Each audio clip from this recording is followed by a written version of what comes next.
Sa northern Cagayan nga inaasahan magla-landfall ang bagyong Karina mamayang hapon. Silipin naman natin ang latest doon. May ulat on the spot si Salima Refran.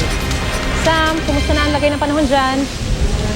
Maris, ramdam na nga ang epekto ng bagyong Karina dito sa Apari, sa Cagayan. At katunayan kung nakikita mo, malakas na yung hangin, malakas na yung ulan. At magmula pa nga kagabi ay walang tigil na ang ulan. Katunayan ay iilan na lamang nga yung mga residente nga nakita natin sa daan.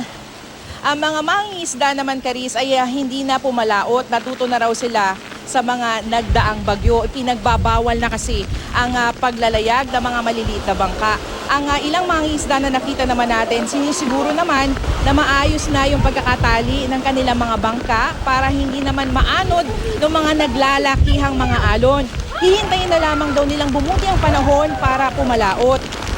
Pero kung ang mga mangingisda hindi na nagbaka sakali, Maris, no, tuloy naman yung paglalaro sa dalampasigan ng ilang mga batang nakita natin. Nanonood lang yung mga nakatatanda. Hindi pa rin daw sila lumilikas. Sanay na yung mga yan, te.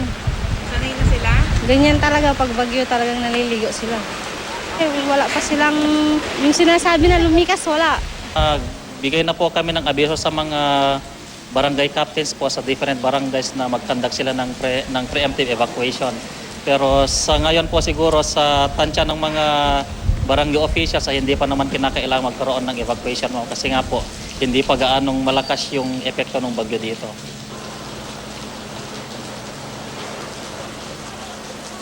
Maris, kung nakikita mo, malakas na yung ulan, malakas na yung hangin at magpapatuloy ito hanggang mamayang hapon kung kailan nga inaasahan na natin yung pagtama ng bagyo dito sa bahagi ng Cagayan. Signal number 2 yung nakataas dito at patuloy na magbabantay yung Apari MDRMO. Patuloy din mag-aantabay ang GMA News para nga sa sitwasyon dito sa pananalasa ng bagyong Karina sa Cagayan. Maris. Salima, alam natin na sanay na no, yung mga nakatira dyan sa may dalampasigan. Pero nakikita ko rin kasi sa mga video na malakas na rin yung alon at mismo mga bata pa yung hinahayaan lang lumangoy-langoy dyan.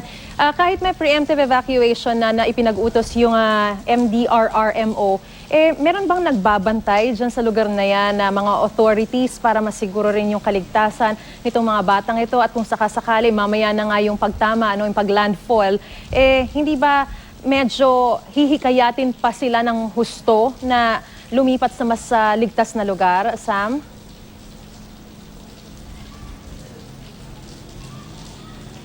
Maris, yung sinabi sa atin ng MDRMO, sa ngayon daw kasi nakikita ng mga barangay captain, barangay officials na hindi pa daw nangangailangan. Sa kanilang tansya ito ng mga barangay officials na hindi pa kinakailangan yung preemptive evacuation. Pero oras nga raw na mas sumama pa yung panahon ay mag-uutos na kagad ng paglilikas dyan sa mga coastal barangay na yan. Partikular dito nga sa nakikita ninyong video, yan ay sa barangay Punta, dito nga sa Apari. Kanina naman, Maris, bukod dun sa mga batang naglalaro, nakita din natin doon yung mga ilang mangingisda na nagbabantay doon sa kanilang mga bangka. Meron din doon ng mga ilang nakatatanda, mga magulang, I presume, ng mga bata. At ang sinabi naman nila sa atin oras daw na lumakas na talaga yung alon ay pasisilungin at papapasukin na raw nila yung kanilang mga anak. Maris? Yun din kasi yung mas medyo nakakabahala, yung hinihintay mo muna na talagang lumakas bago kayo lumisan. Sana